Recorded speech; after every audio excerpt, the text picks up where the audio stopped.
He can come back probably, play a little bit hurt, but he knows they ain't going nowhere in the playoffs. He sees Cincinnati. He sees Kansas City. He sees Buffalo. But just sit back. I'm going to get 100% healthy, and let me see if I can get this money right. I'm not stepping on the field until I get my bread. Right. Billion-dollar owners, they don't throw money at nothing unless it's a problem. Lamar did not create a problem for him. They don't have a problem until it's time to get on that field and number 8 ain't there. Correct. All right, 1v1 again, talking all things Kyler versus Lamar. Which is better? Let's just dive into this, Greg. First thing, man, thank you for tuning in and jumping in with this, man. Tell me a little bit more about your story, where where you came from, your background, all that good stuff as far as football and what you're doing now. All right. Well, I started back in Kansas. Kansas City is where I'm from. Went to junior college, Coffeyville, Red Ravens. Played running back for them. Was MVP of the squad. And the head coach became the recruiting coordinator at Oklahoma.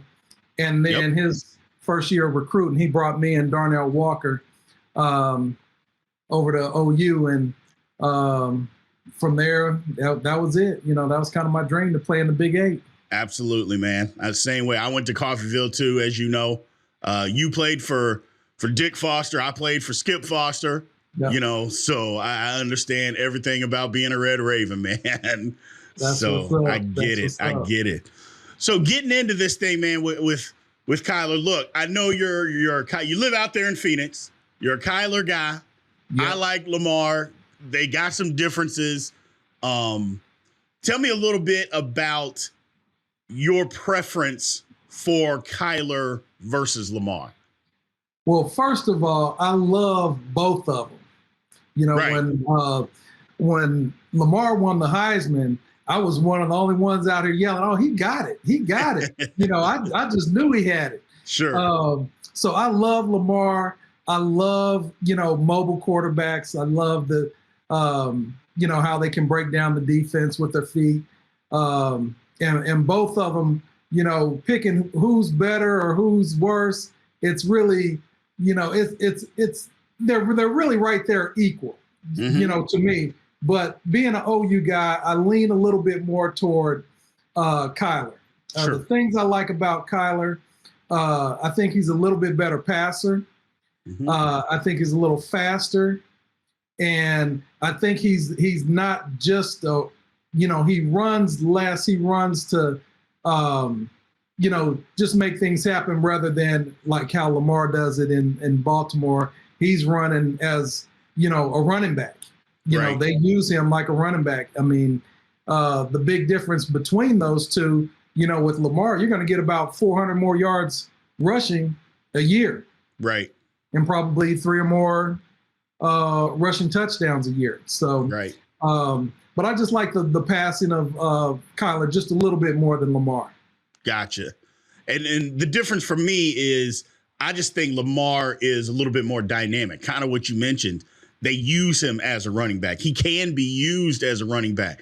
He doesn't really get hit that hard. I mean, he gets tackled, but I think people mistake tackling for the big hit. There's a difference. You get tackled from just getting blasted. I mean, Barry Sanders was great at not getting, just destroyed, because Barry Sanders, his thighs were big, but as far as stature, he was a little guy. And he didn't just get blown up. There's lots of guys out there that understand angles, and I think Lamar just understands angles and not to take a big hit, when he's being tackled, and that's why they're able to run him so much. Now, he's been hurt the last couple of years, but I mean, the years he got hurt, I mean, he was in the pocket getting hurt, or getting chased out of the pocket. That's how he got hurt this year. He was in the pocket, got chased out of the pocket, and got hurt. So it's not like he was out there running around doing this thing.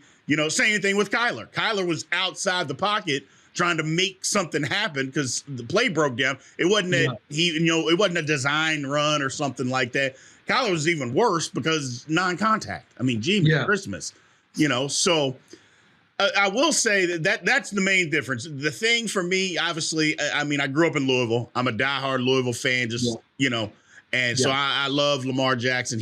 I saw what he did to that city, man. It just changed it. Just incredible. Yeah. Yeah. The faults, the things that Lamar doesn't do, and I say it to everybody, look, he didn't do it in college, and he still doesn't, is throw great outside the numbers. Yeah, I know some people are going to dissect and say, well, he had the highest completion percentage outside the numbers, but with minuscule amount of attempts. I mean, he doesn't do that well. I mean, let's just call it what it is. He does not do that well. Part of it, I will say, is that he doesn't have a guy outside the numbers to really throw the ball to. I mean, those guys are not getting separation. So that's a problem. Baltimore is not going to go pay no big bucks to a receiver. No. I don't know why that is, but if you just look at their history, they're not paying for big time receivers. So, he's not going to have that guy. Nope. He's going to always have that second tier, third tier guy that he's trying to make stuff happen with. But what I do love that they did kind of build around him getting good tight ends. They've always had, one or two excellent tight ends for him, and that's what he does well. So, absolutely, they do a good job of that as far as, building around him and his strengths. Right.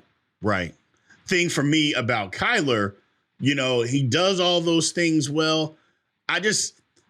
I'm like everybody else, man. I know it can be reports and stuff, and I'm never going to be a guy that says Kyler is stupid or dumb.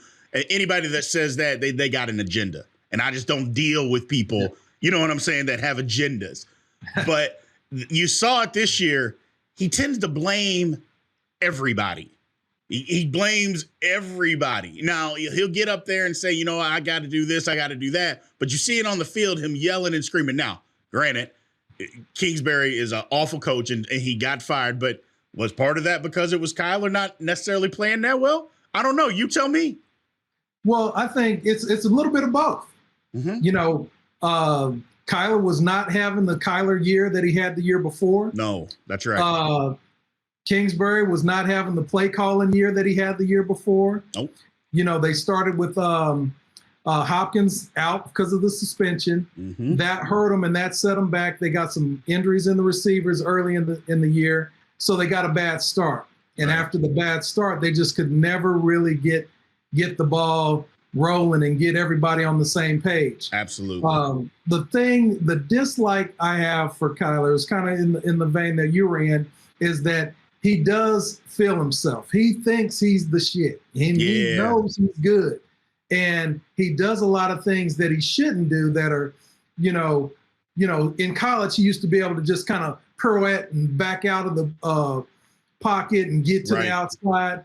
He did that, all the time this year, and he'd get caught, and lose an extra 8 yards. And instead of, taking the sack, or throwing the ball away, having second and, 20, now they're second and 27. Right. Because he's trying to do too much. He believes in, his abilities a little bit too much. He just kind of feels himself, so he thinks he can do those things.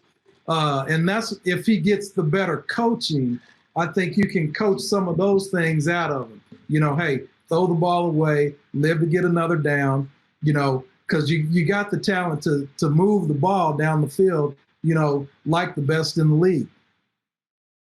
Yep. That's my thing. Just got to sometimes the spectacular play isn't always the best play, and I think a lot of guys, it's not just him, a lot of guys get caught up in trying to make the spectacular play when, just throw it out of bounds. And even if it's third down and you got to punt, it's okay. Punt the football. I get it. It's a learning process. It's a learning process for quarterbacks. They got to learn that, coming from college, because they could do those things and it would work. Absolutely. But he's in year 4. That should have been coached out of him by now. And I put that on Kingsbury, and that's one of the reasons that he's gone, because he hasn't been able to consistently keep, Kyler on that growth spurt. Well, and again, you can Kingsbury, let's just call it what it is. He should have never been hired.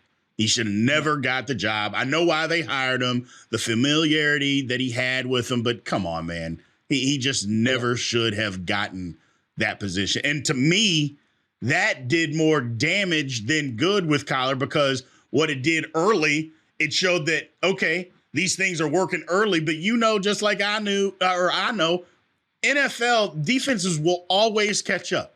They will always catch up. And your job as an offensive coordinator is to constantly keep things moving, keep things fresh. Kingsbury couldn't do that. He didn't do it in college, and he wasn't doing it in Arizona, and it finally caught up to him, man. Yeah, and if you watch their games as much as I did, there is a common thing.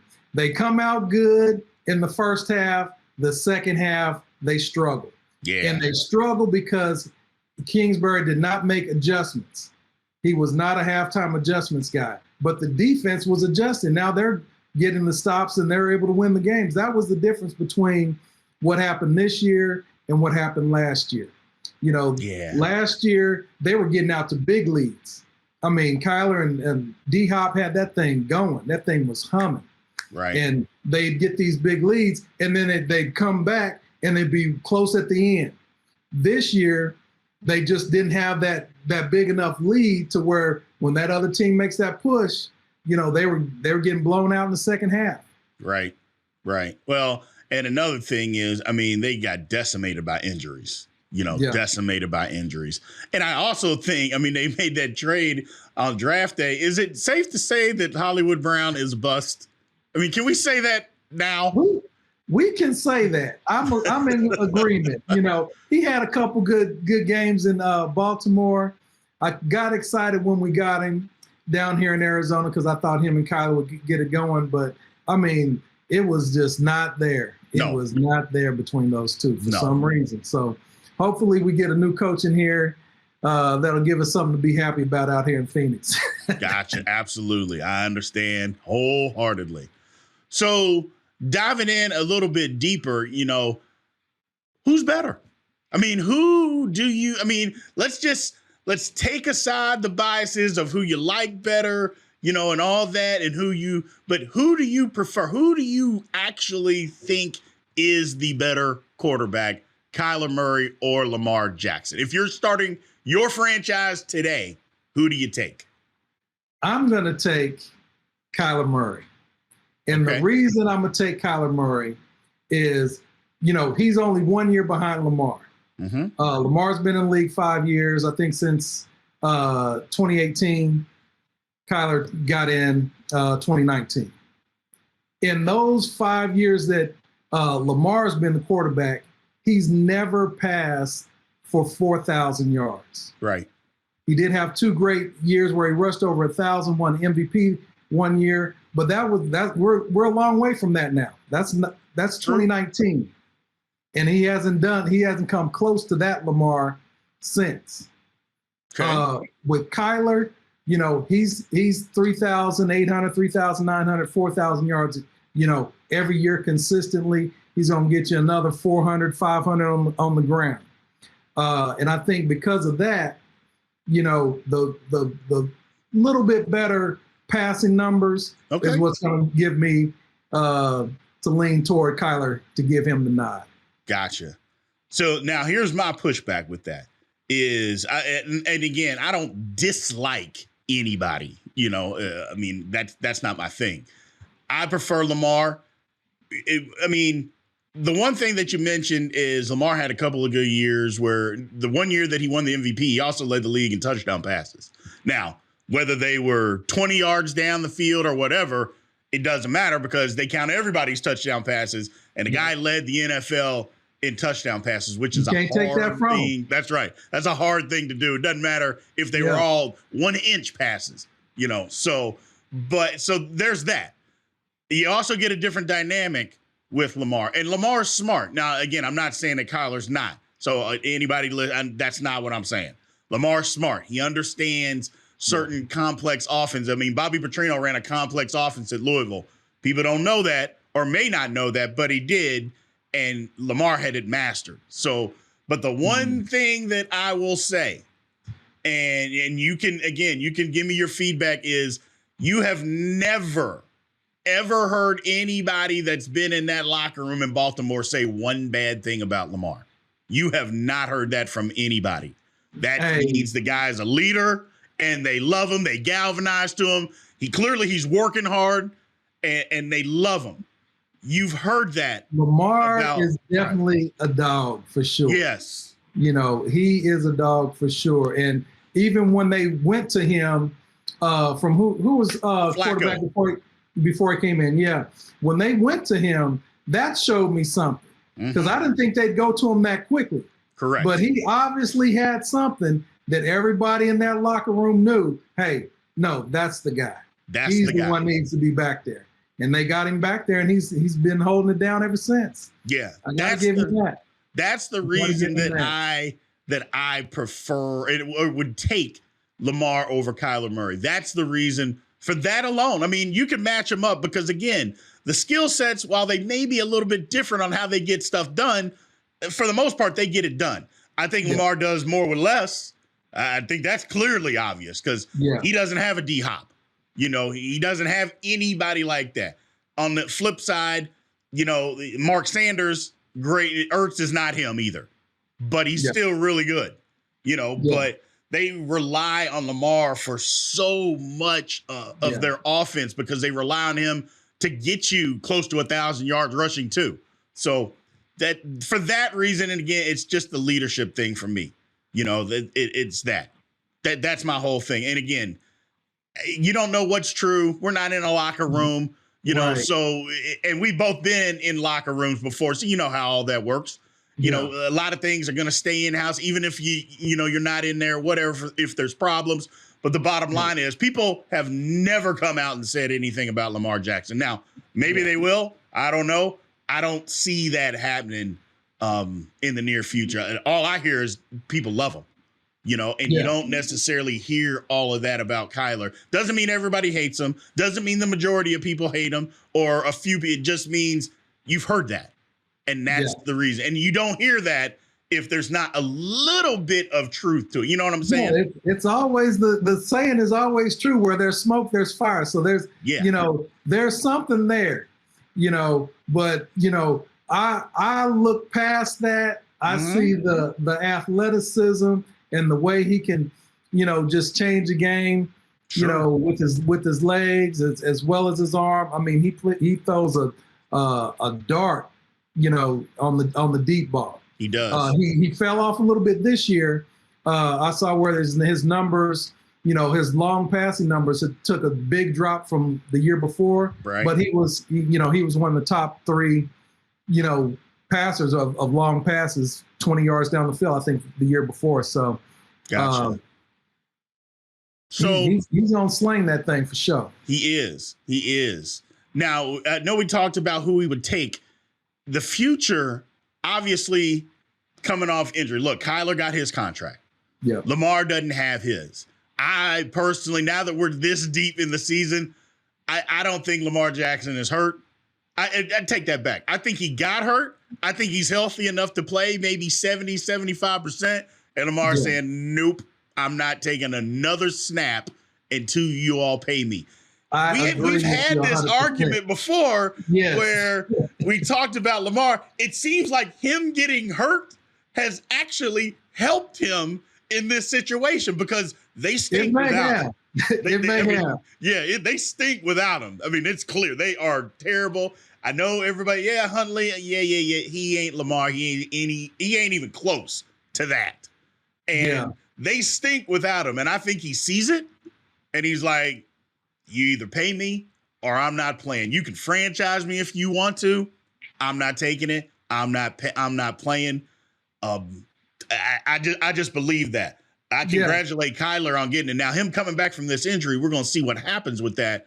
It's ACL. Now, obviously, things have come a long way, but do you think he changes his style at all? And can he be as effective if he changes his style at all coming off that ACL? I think he's going to, you know, slow down a little bit in the beginning. If you look at what Dak did, remember Dak hurt his ankle or knee, leg, and then he was kind of timid at first and wasn't doing nothing out of the pocket. And then all of a sudden he was like, forget it. You know, I'm going to do Dak. Right. You know, I think it's going to be the same thing. You'll see him come out slow and kind of work his way into it. But I think eventually, you know, he's going to do what he does. You know, and I think the same thing with Lamar when he comes back. He's going to do what he does. He's going to get out there and run. when you think he shouldn't, you're going to be yelling, oh my God, he's in the middle of all the big boys, but they just can't get it. They just can't get it. Hell, Greg, look at Tua this year. Tua came off that concussion, that horrible concussion at Cincinnati. The first game he got back, he's running, diving head first. Yeah. I mean, guys are just, look, man, they're going to play football. You know what I'm saying? Guys are wired that way. When you wired that way, that's just what you do. Yeah. That's just what you do. Absolutely. It's a habit. That's what they do. Yeah. So I think that has to be kind of coached out of you to, being reckless. That's coaching. And, a lot's going to, I'm going to take a step back and kind of piggyback on what you were saying, because I had the same thought about Lamar.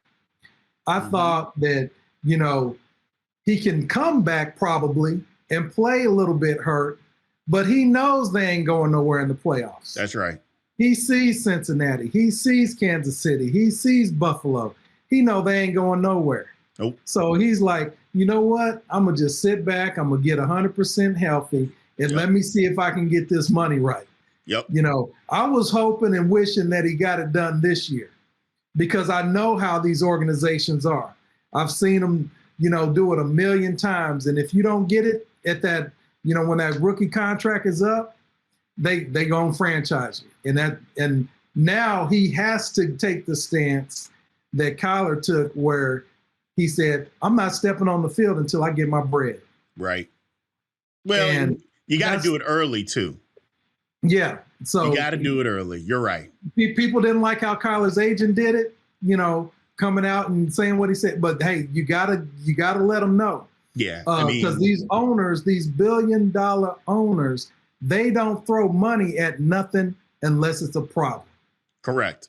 And this year, Lamar did not create a problem for him. So they just let it go. Oh, the time, the deadline passed. Okay, we're going to do it next year. Right. And they're going to do the same thing unless he creates that problem. And they don't have a problem until it's time to get on that field and number 8 ain't there. Correct. And you're 100% correct. You got to create an issue because owners will do it. And you saw they basically just took, what they offered Lamar was the first year or your last year on your 5th year deal. And then with the 2 year of being a franchise, that's all the guaranteed money that they offered to him. And they could do that. They could lock him up because they're like, well, if you're playing, this is all we're going to give you because this is all the money you're going to make anyway. So that's all they offered. And that's why you got to do it here early. Taken that, even though, he had Deshaun Watson's contract, right there in his face. I thought he should have taken that deal because you gotta set the new mark for yourself as early as possible in your career so you can get to the next contract, the next one. So I thought he should have taken, like a 2-year fully guaranteed, for around the same amount that he would have got. But you can't do that. You can't do that if you're trying to set, because that was less money than what Kyler got. So he's not going to take less money than that. For sure, he's not going to take less money than that. We like Kyler, but he hadn't accomplished as much as Lamar has in this league. So you can't take less money than that. And that's what they had offered him. And he's like, now granted, I'm sure he was probably trying to get 230, 240. They're not going to do that. And you can't do that. You can't.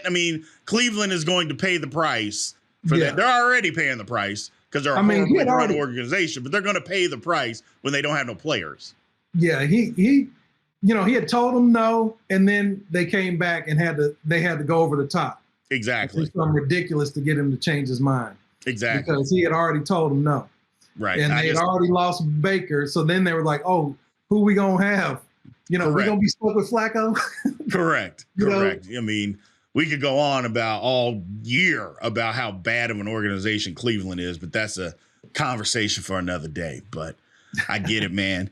So in wrapping everything up, I just think these guys, these young guys, they got to get better. That's the main thing. They still got a long way to go because as much as I like Lamar, he's not Burrow. He's not Mahomes. He's not Allen. He's not Herbert.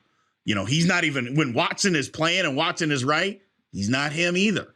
You know, now he's accomplished more than a few of those guys because he has won an MVP. But at some point, you got to get it done in the playoffs, and he hadn't been able to do it. And I know people are going to talk about, well, he doesn't have the team around him. But you know what? I saw John Elway have I don't even know who his receivers were. At some point, you got to say, you know what? I'm that dude. Get on my back, and I'll take you as far as we can go. And it can't be the first or second round of the playoffs. That's not it. That's not it. You got to get it done in the playoffs. Now, the kickback to that is Herbert hadn't even made the playoffs yet. His coaching got in the way. But we'll see this year. But like I said, those guys, he's just got to get better. Same with Kyler. Got to get better. Tell me what your thoughts on that, man, as we wrap this thing up. I agree with you. Both of them are in a good place. Kyler got his money. Now we're hoping that Lamar gets his. And then once that's done, you know, it's just that evolution, getting better every year, you know, like the greats do. You know, Mahomes, he's a perfect example. You can see his growth every single year. And they got rid of his best weapon, and he still got better. Absolutely. And so, I mean, that's where he's got to be. You see Allen doing it. You see Burrow doing it, and that's where it's at. Those are the marks where you got to get to, you know. And all of them are mobile, you know, can move around. If they can get it right, the way they move around is a little bit more dynamic, and that could catapult them. Absolutely. So I'm looking forward to see what those guys do next year. Yeah, they're all young. They're all young, man. I saw a stat today that'll blow your mind about it.